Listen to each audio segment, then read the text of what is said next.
بالله من الشيطان الرجيم. بسم الله الرحمن الرحيم. الحمد لله رب العالمين الرحمن الرحيم مالك يوم الدين. إياك نعبد وإياك نستعين. اهدنا الصراط المستقيم صراط الذين أنعمت عليهم غير المغضوب عليهم ولا الضالين. آمين. اللهم صل وسلم على سيدنا محمد الفاتح لما أغلق الخاتم لما سبق الناصر الحق بالحق والهادي إلى صراطك المستقيم وعلى آله وصحبه حق قدره ومقداره العظيم.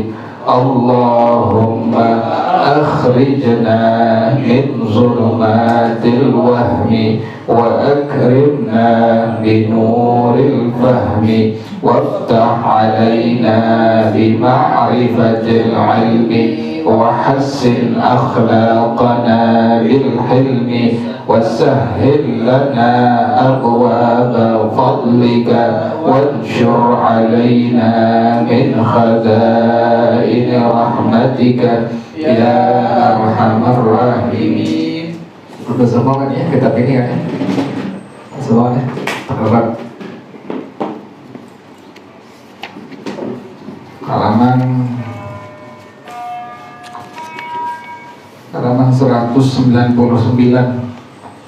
Halaman 199.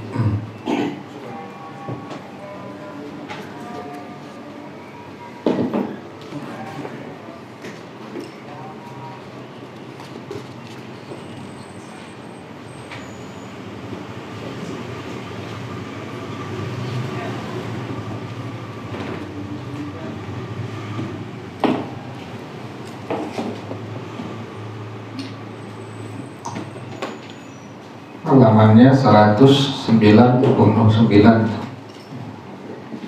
Bismillahirrahmanirrahim. Alhamdulillahirabbil alamin wassalatu wassalamu ala asyrafil anbiya'i wal mursalin wa ala alihi wa sahbihi ajma'in.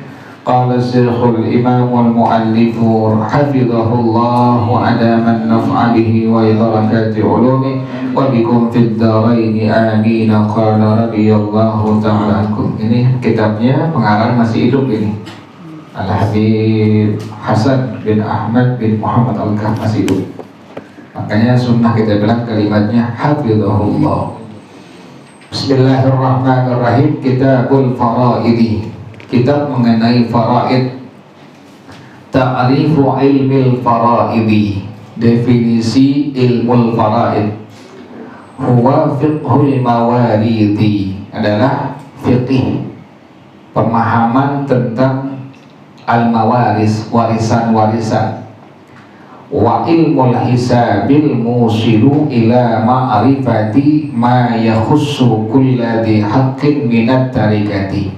Dan ilmu perhitungan yang menyampaikan kepada mengetahui sesuatu yang mengkhususkan setiap orang yang memiliki hak dari harta warisan.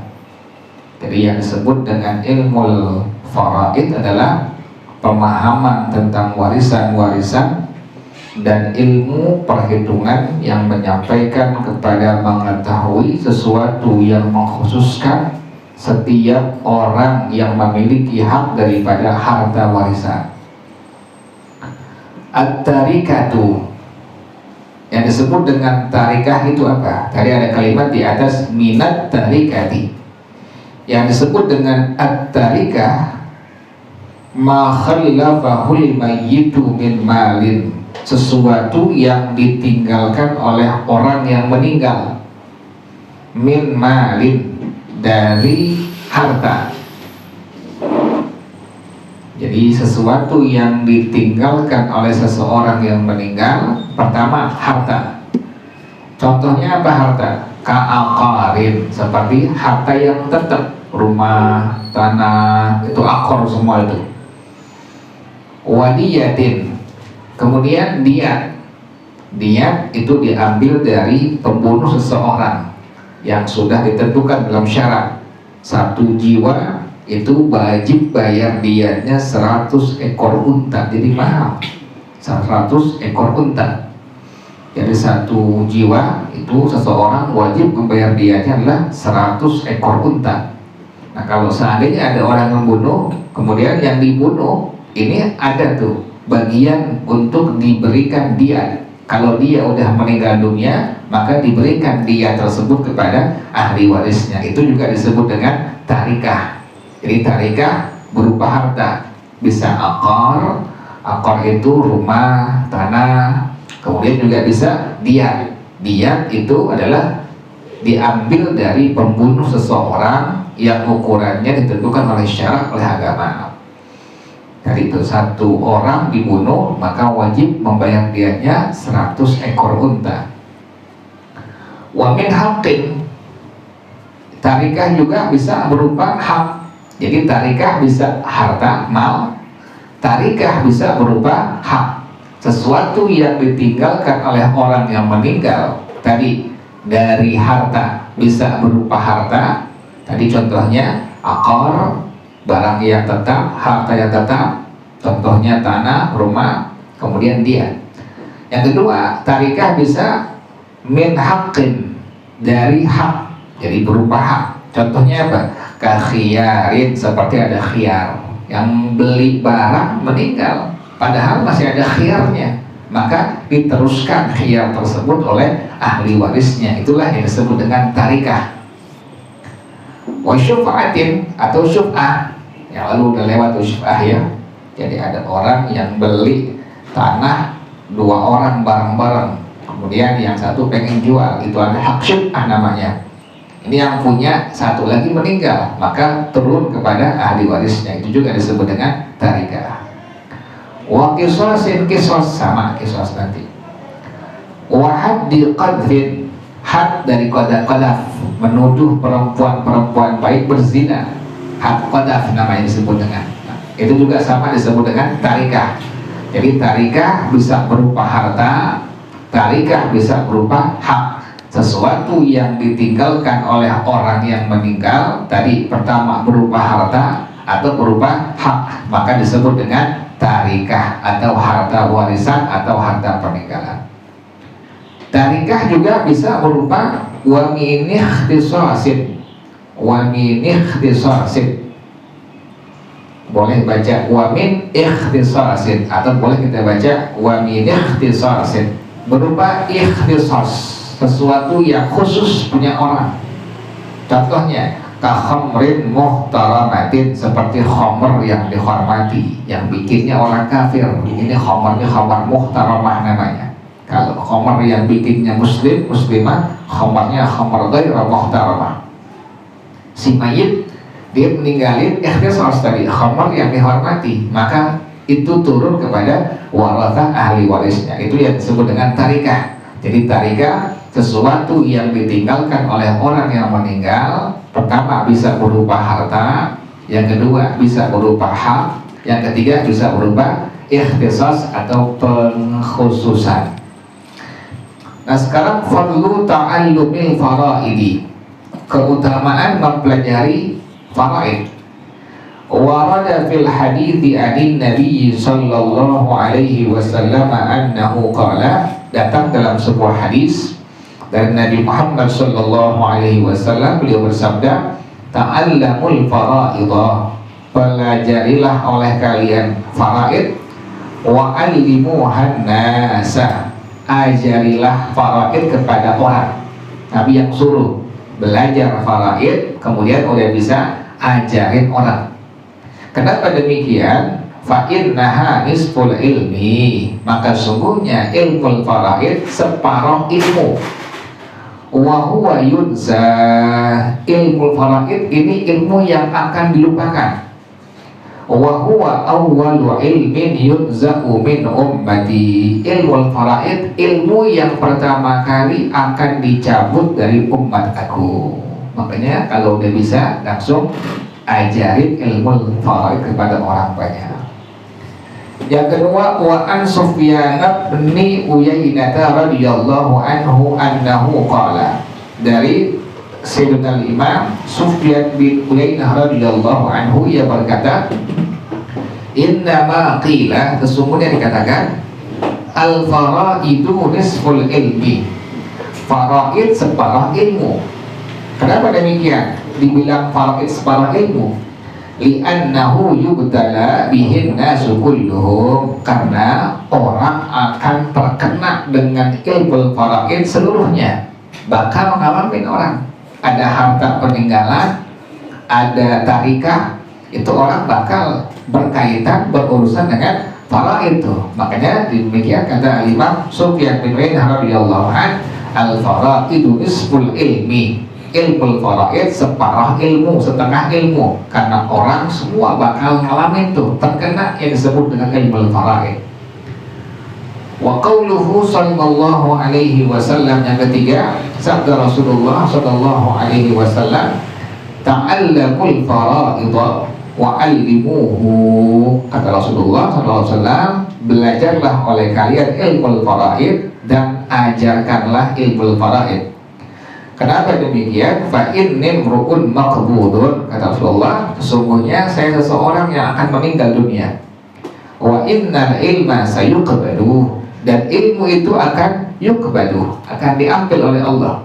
Wa tazharul fitanu, dan akan timbul fitnah-fitnah nanti. Kalau udah ilmu faraid nanti udah Nabi meninggal kemudian dicabut oleh Allah, timbul fitnah-fitnah. Hatta yakhtalifan nani fil fariidati, sampai nanti ada dua orang yang berselisih pada masalah faraid.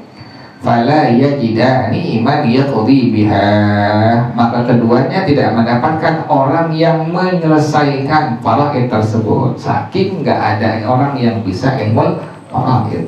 Demikian.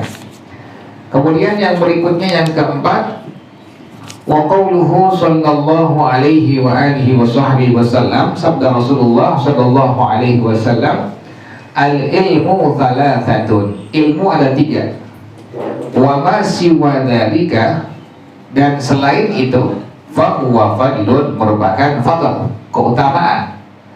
Yang pertama, ayatun muhkamatun, ayat muhkamah Quran maksudnya. Au sunnatun qa'imatun, yang kedua sunnah qa'imah, maksudnya hadis Nabi, sunnah Nabi. Yang ketiga au fariidatun adilatun, yang ketiga ini ilmu faraid. Jadi ilmu tiga. Yang pertama ayatun muhkamah Quran, yang kedua sunnatun qa'imatun, sunnah Nabi, hadis Nabi. Yang ketiga fariidatun adilatun, ilmu faraid.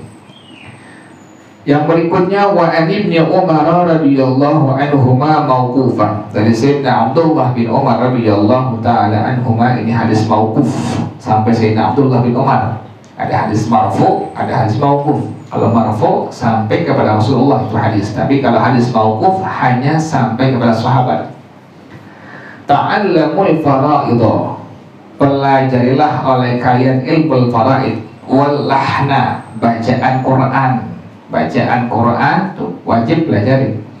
Wasunnata, dan sunnah Rasulullah. Kama ta'allamul Qur'ana, sebagaimana kalian mempelajari Al-Quran.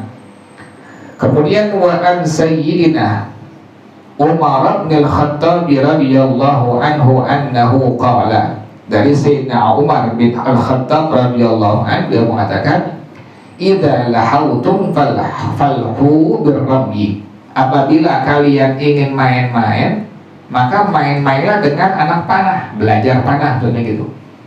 Wa idza tahaddatsum, apabila kalian ingin bicara, fatahaddatsu bil faraidi, maka bicarakanlah ilmu faraid. Itu saking pentingnya tuh. Jadi kalau main, maka mainlah dengan anak panah, maksudnya belajar ilmu panah. Kemudian kalau ingin bicara, bicarakanlah tentang ilmu faraid. Yang berikutnya wa anas sahabi Ikrimah radhiyallahu anhu qala, dari salah seorang sahabat Nabi Sayyidina Ikrimah radhiyallahu anhu, beliau mengatakan kana Ibnu Abbas radhiyallahu anhuma yada'ul kabla fi rijli. Ini mudah-mudahan rijli ini, karena kalau rijlaya ada alifnya. Ini mudah-mudahan rijli ini, bukan rijlaya. Salah penerbit ini. Bukan rijlaya. Kalau rijlaya itu mesti ada alifnya. Ini enggak ada alifnya. Rijli. Yu'allimunil Qur'ana wal fara'id. Kata Sayyidina Ikrimah radhiyallahu anhu adalah Sayyidina Abdullah bin Abbas radhiyallahu anhuma meletakkan belenggu di kaki aku. Beliau mengajarkan aku Al-Quran dan ilmu al-faraid. Nggak boleh kemana-mana tuh. Jadi Al-Imam Ikrimah radhiyallahu anhu dibelenggu kakinya oleh Sayyidina Abdullah bin Abbas. Artinya nggak boleh kemana-mana, mesti tekun belajar daripada pertama Quran, yang kedua ilmu al-faraid. Saking pentingnya pertama ilmu Quran, yang kedua ilmu al-faraid. Kemudian wa anta Wusin wa Qatadah radhiyallahu anhuma, dari Sayyidina Imam Tawus dan Sayyidina Imam Qatadah radhiyallahu anhuma, al-faridatu thuluthul ilmi. Ini mudah-mudahan telah penerbit ini, bukan full tapi thuluthul ilmi. Jadi bukannya sukun itu, lamnya kan sukun di kitab tuh ya. Nah, ganti dhammah, thuluthul ilmi. Al-faridatu thuluthul ilmi. Ilmu al-faraid merupakan sepertiga ilmu pengetahuan. Sekarang bagaimana hukum mempelajari ilmu al-faraid? Hukmu ta'allumihi, hukum mempelajari ilmu al-faraid fardu kifayatin, hukumnya fardu kifayah. Kapan fardu kifayah hukumnya? Idza saluha ghairuhu li ta'allumihi, kalau yang lain sudah layak bisa mempelajarinya. Jadi kalau yang lainnya udah bisa, maka gugur untuk sekampung. Ini disebut dengan fardu kifayah. Jadi fardu kifayah idza saluha ghairuhu li ta'allumi, kalau yang lain sudah layak, artinya sudah bisa. Yang lain udah bisa, maka gugur untuk yang lainnya. Yang kedua, wa fardu ainin, hukumnya fardu ain. Kapan fardu ain? Idza ta'ayyana alaihi, kalau menjadi kewajiban atasnya. Nah, bagaimana kewajiban atas itu orang? Bi an lam yasluh ghairuhu li ta'allumi, enggak ada orang lain yang layak yang bisa ilmu faraid, maka wajib per orang itu bisa ilmu faraid. Demikian. Jadi kalau fardu kifayah idza saluha ghairuhu li ta'allumihi, fardu ain idza ta'ayyana alaihi bi an lam yasluh lahu li ta'allumihi li ta'allumihi. Dasarnya mana? Al-aslu fihi, dasarnya padanya ayatun katsiratun, ayat yang sangat banyak. Minha qauluhu ta'ala, diantaranya firman Allah Ta'ala, yusikumullahu fi auladikum lidzakari mithlu hadzil unthayain. Ini yang pertama, yang merupakan dalil tentang kita mesti belajar ilmu faraid. Yang kedua, walakum nisfu ma taraka azwajukum illam yakul lahunna walad. Kemudian dalil yang ketiga, wa ahaditsu, beberapa hadis, minha di antaranya qauluhu sallallahu alaihi wasallam, sabda Rasulullah sallallahu alaihi wasallam, alhiqul faraidha bi ahliha, berikanlah faraid kepada ahlinya. Fama baqiya, sisanya fali aula rajulin dzakarin. Ini tentang ilmu faraid, bahwasanya ada kewajiban setiap muslim muslimah untuk mempelajarinya. Jadi tadi fardu kifayah idza saluha ghairuhu li ta'allumihi, fardu ain idza ta'ayyana alaihi bi alla yasluh ghairuhu li ta'allumihi. Kemudian al-huququl muta'alliqatu bi tarikatil mayyiti, hak-hak yang berkaitan dengan tarikah mayit. Apa aja itu? Hak-hak yang berkaitan dengan tarikah mayit khamsatun, ada 5. Wa yajibut tartibu bainaha inda riqit tarikati, dan wajib mentertibkan di antaranya ketika tarikahnya sempit. Kalau tarikahnya pas-pasan, maka ini hak yang berkaitan dengan tarikah jadi wajib ditertibkan di antaranya.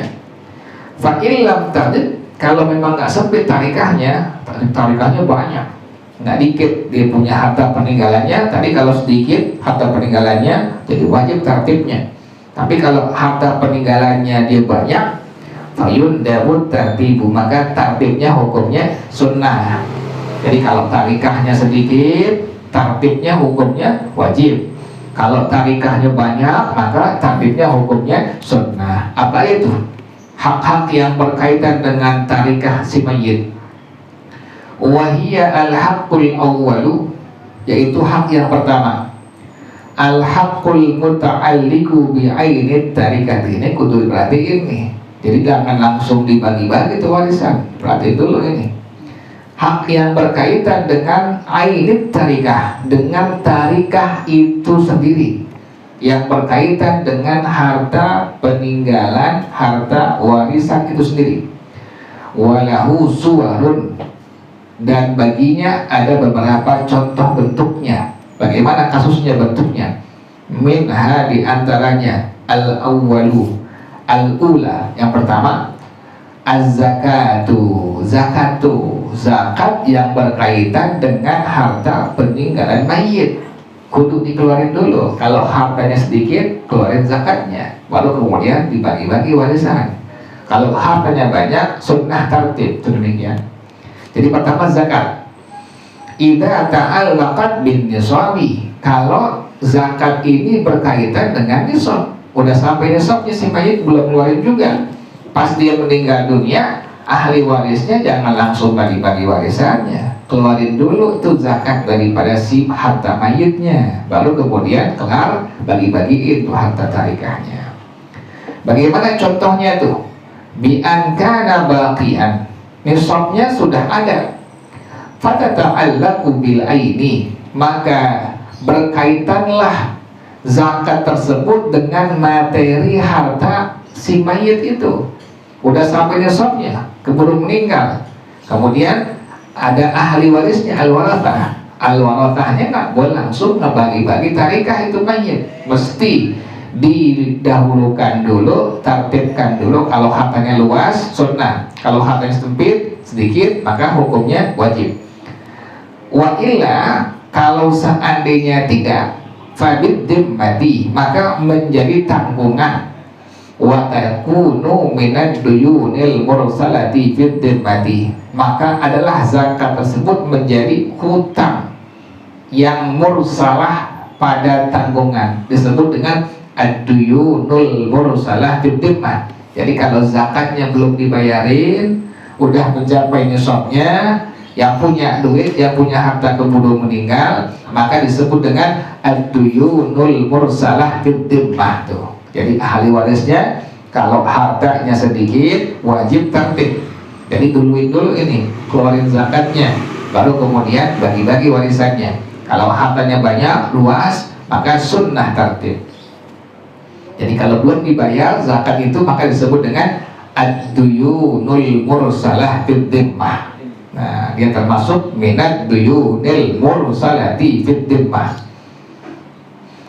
Wa fi kilal halataini, pada salah satu dari dua keadaan tersebut, wajib ikhrajuha minat tarikati, wajib dikeluarkan zakat dari harta warisan atau harta peninggalan mayit. Wajib dua-duanya. Mau mencapai nisab, kemudian hartanya ada, atau memang mencapai nisab tapi belum bisa bayar, maka menjadi tanggungan ahli waris daripada harta mayit, wajib dibayarin zakatnya tuh. Jadi makanya nggak boleh langsung dibagi-bagi warisannya, pikirin dulu tuh tentang daripada zakat yang wajib daripada harta peninggalan si mayit tersebut. Yang kedua adalah al-jinayatu, jinayah. Ai idza kana fit tarikati 'abdun, adalah apabila pada tarikah mayit itu ada seorang budak, waqad hasalat minhu jinayatun ala ghairihi, ini budak ada keterkaitan jinayah hukum jinayah kan di fikih ada ibadah, ada muamalah, ada munakahah, ada jinayah nih. Nah, ada kaitan tuh jinayah tuh. Nah, ini kalau si budak, mayit punya budak, budaknya ada terkait jinayah, tindak kriminal kepada orang lain. Fala yutasarrafu fihi, maka tidak dapat dipergunakan pada budak tersebut hatta yudfa'a arsyul jinayati, sampai diberikan diyat daripada jinayahnya tuh. Jadi kalau ada seorang mayit kemudian meninggalkan budak, budaknya terkait dengan kasus jinayah kriminal kepada orang lain. Misalnya ini budak motong tangan orang, atau ini budak misalnya ngilangin kuping orang, tuh demikian, itu kan semua disebut dengan jinayah. Nah, makanya tidak boleh langsung diapakan, dibagi budak tersebut kepada masing-masing ahli warisnya. Keluarin dulu tuh arsyul jinayah, diyat daripada jinayatnya, yaitu berapa? Wa huwal aqallu min qimatil abdi, yaitu lebih kurang daripada harga si budak, wa arsyil jinayati, dan lebih kurang daripada diyat jinayah. Jadi nggak boleh langsung diapain tuh, dibagi-bagi itu harga budaknya. Budaknya dijual kemudian dibagi-bagi, dia punya harga budak itu nggak boleh. Keluarin dulu tuh diyat yang wajib dibayar sebab si budak ini melakukan tindak jinayah kepada orang lain. Itu demikian. Jadi zakat wajib dikeluarin dulu. Kemudian yang kedua adalah jinayah. Yang ketiga ar-rahnu, rahan, gadai. Kenapa demikian? Li'annahu muta'alliqun bi'ainil marhuni. Karena gadai ini terkait dengan harta yang digadaikan. Fal mayyitu rahanahu bidainin alaihi, maka mayit menggadaikan hartanya dengan hutang. Kan demikian, dia punya rumah kemudian digadain, kan berarti si mayit punya hutang. Nah, fayuqda dainuhu minal marhuni, maka ditunaikan hutangnya dari harta yang digadaikan. Fayuba'u, maka dijual. Jadi nggak boleh langsung dibagi-bagi warisannya. Mayit ada hutangnya, hutang gadai kepada orang lain, dijual dulu itu harta mayit buat ngebayar daripada hutang gadai dari si mayit. Udah kelar semuanya baru dibagi-bagi waris. Demikian. Jadi zakat, yang kedua adalah jinayat, yang ketiga adalah rahan atau gadai. Yang keempat suknal mu'taddati ay iddata wafatin, rumah tempat tinggal perempuan yang iddah. Iddahnya iddah wafat. Iddah wafat perempuan 4 bulan 10 hari.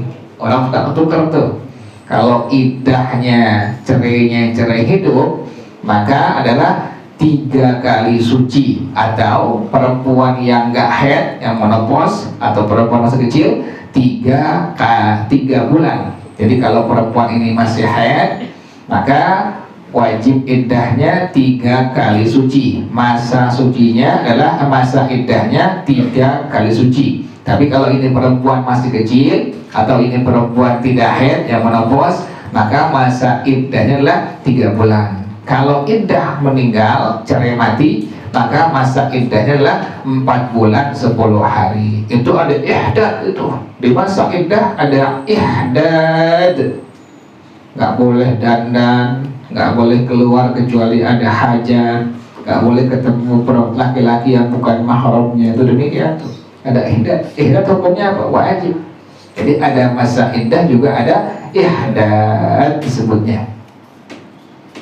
Jadi suknal mu'taddati ay iddata wafatin, rumah tempat tinggal perempuan yang pada masa iddah. Iddahnya iddah wafat, ditinggal mati sama suaminya, masih punya bini, nggak boleh langsung dibagi-bagi harta warisannya. Pikirin dulu tuh rumah buat tempat tinggal si istrinya tuh. Itu hukumnya wajib tartib. Kalau memang hartanya sedikit, wajib tartib. Kalau hartanya banyak, maka sunnah tartib. Yang kelima adalah al-mabi'u bil muflisi, harta bagi orang yang bangkrut. Bagaimana pengertiannya harta bagi orang yang bangkrut? Ai idashtara syakhsun qabla mautihi sil'atan, apabila ada seseorang membeli barang sebelum dia mati, thumma lam yadfa'id thamana, kemudian dia belum memberikan harganya, belum ngasih uangnya, dia udah beli barang tapi belum bayar begitu. Thumma ba'da mautihi bana iflasu, kemudian pas dia meninggal, setelah dia mati, setelah dia meninggal, tak tahu dia bangkrut, dipailit. Ini bagaimana hukumnya? Fadil ba'i al-fashu, si penjual pedagang boleh membatalkan akad jual belinya. Fasah nama itu. Jadi fasah hak daripada ba'i. Si penjual punya hak, al-fashu disebutnya, membatalkan akad jual belinya. Seperti ini tuh. Wa akhdul mabi'i, si penjual boleh mengambil barang yang telah dia jual kepada mayit tersebut. Sebelum dia meninggal dia beli barang, belum bayar tapinya. Kemudian pas meninggal, pas mati, boleh si penjualnya punya hak al-fasakh namanya, hak membatalkan akad jual beli dan juga boleh mengambil barangnya. Yang keenam, hissatul amili fi ribhil kiradi, bagian pekerja di dalam keuntungan kirab. Maksudnya bagaimana? Idza matal maliku qabla qismatir ribhi, apabila orang yang punya meninggal dunia sebelum dibagi-bagikan keuntungannya, fatuqaddamu hissatuhu min-ribhi, maka didahulukan bagiannya daripada keuntungan, fatu'ta lil 'amili, maka diberikan kepada pekerjanya. Jadi ada orang yang dia punya keuntungan belum sempat diambil, ada pekerjanya, maka wajiblah diberikan keuntungan tersebut, diambil kemudian diberikan kepada pekerja. Ini pun sama, ini hak yang wajib yang berkaitan dengan tarikah si mayit. Hak yang kedua, al-haqqul tsani, hak yang kedua. Itu pertama ya. Tadi hak pertama tadi al-haqqul muta'alliqu bi'aidit tarikati, hak-hak yang berkaitan dengan materi barangnya. Al-haqqul tsani, hak yang kedua, mu'anut tazhizi bil ma'rufi, biaya persiapan pengurusan jenazah mayit ini. Bil ma'rufi, bil ma'ruf, dalilnya mana? Maksudnya apa bil ma'ruf? Aitakalifu ghuslihi wa takfinihi wa hamlihi wa dafnihi wa ma yata'allaqu bi kulli dzalika, pembebanan biaya untuk pemandian mayit, pengkafanan mayit, kemudian pengusungan mayit, kemudian penguburan mayit, dan sesuatu yang berkaitan dengan semua itu. Jadi pokoknya semua biaya pengurusan mayit itu hukumnya wajib diambil dari tarikah mayit. Tadi ada kalimat bil ma'ruf, maksudnya apa itu?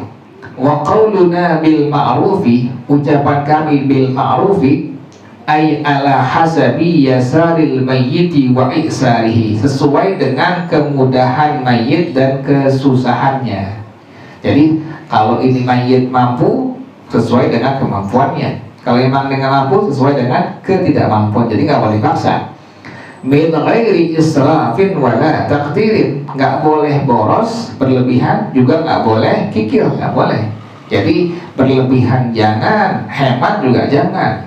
Jadi nggak boleh, harus diambil ini daripada tarikah si mayit. Mayit duitnya banyak, dibikin pas-pas semua, misalnya demikian, itu nggak boleh. Jadi nggak boleh takdir, atau nggak boleh israf, bahannya kebanyakan, nggak boleh juga. Jadi harus min ghairi israfin wala taqdirin. Itu kalimat bil ma'rufi. Mas'alatun, sebuah masalah.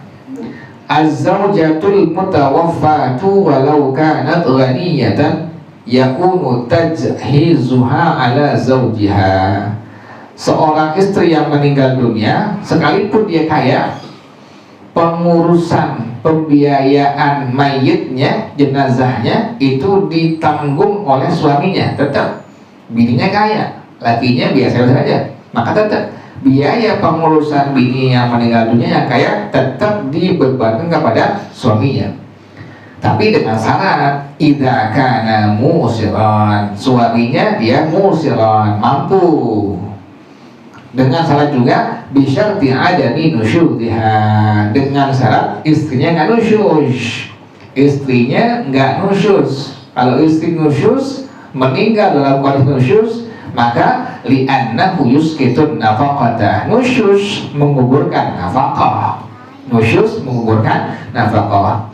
Wat tajhizu tabi'un lin nafaqati, dan pengurusan mayit itu ikut kepada nafkah. Berarti suami yang istrinya nusyuz itu tidak ada kewajiban untuk apa itu? Untuk memberikan pengurusan kepada istrinya yang nusyuz. Jadi nafkah gugur dengan sebab nusyuz, dan tashiz pengurusan mayit itu adalah ikut kepada nafkah. Al-haqqul itu hak yang ketiga. Jadi ada 5 hak ya. Hak yang pertama tadi hak-hak yang berkaitan dengan materi tarikah. Ada zakat, ada jinayah, ada rahan gadai, kemudian juga ada tempat tinggal bagi istri yang iddah. Yang kelima, penjualan daripada barang bagi orang yang memang dalam kondisi bangkrut. Yang keenam adalah bagian pekerja pada keuntungan kirab. Hak yang kedua, biaya persiapan daripada mayit.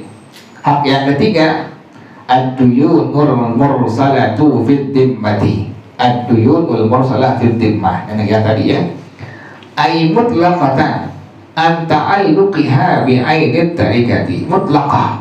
Yang mutlaqah dari keterkaitannya dengan materi harta mayit. Wa innama hiya fi dhimmatil mayyiti, sungguhnya dia itu pada tanggungan mayit. Fayuba'u minat tarikati ma yuqdha biha, maka dijual dari tarikah sesuatu yang akan ditunaikan dari dengannya.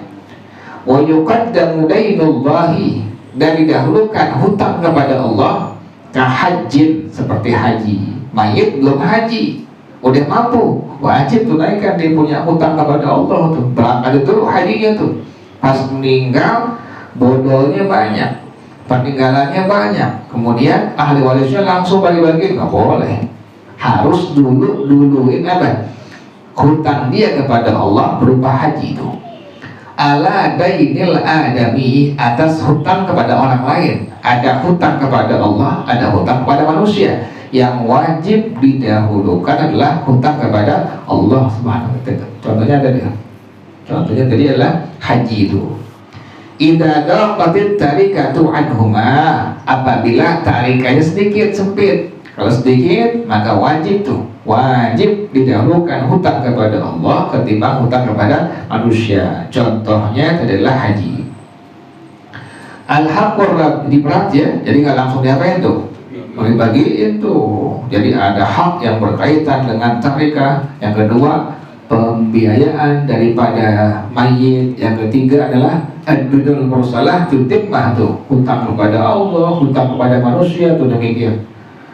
Yang keempat, al-haqqur rabi'u al-wasaya bitsuluthi, wasiat dengan sepertiga. Aitsuluthi ma baqiya, sepertiga sisanya. Ba'da mu'anit tazhizi wad-dain, setelah sudah dipisahin, udah ngurusin mayit, udah bayar utang, udah zakat, mayit belum haji udah dihajiin. Nah, ada wasiatnya, tunaikan sepertiganya. La thuluthi jami'it tarikati, bukan sepertiga seluruh harta mayit, bukan. Jadi sepertiganya sudah dipisahin seluruh kewajiban dari si mayit tadi. Wa takunul wasiyatu lil ajnabi, wasiat itu untuk orang lain. La lil warithi, bukan untuk waris, bukan. Jadi wasiatnya berlaku untuk orang lain. Kalau untuk ahli waris nggak berlaku, nggak bisa. Kama saya ati tafsiru fi babil wasaya, sebagaimana nanti akan datang kerinciannya pada bab tentang al-wasaya. Yang terakhir, al-haqqul khamisu al-irthu, baru irit tuh belakangan tuh iritnya. Duluan awal semua tuh udah kelar, baru irit yang berkaitan dengan si mayit. wa huwa nasibul warathah, itu bagian daripada warathah, ahli waris. Baru semua udah kelar, udah rapi semua, baru yang berkaitan dengan ainit tarikah, dengan barang aib tersebut adalah baru irith dibagi-bagi masing-masing bagian setiap ahli waris. Wallahu a'lam bishawab.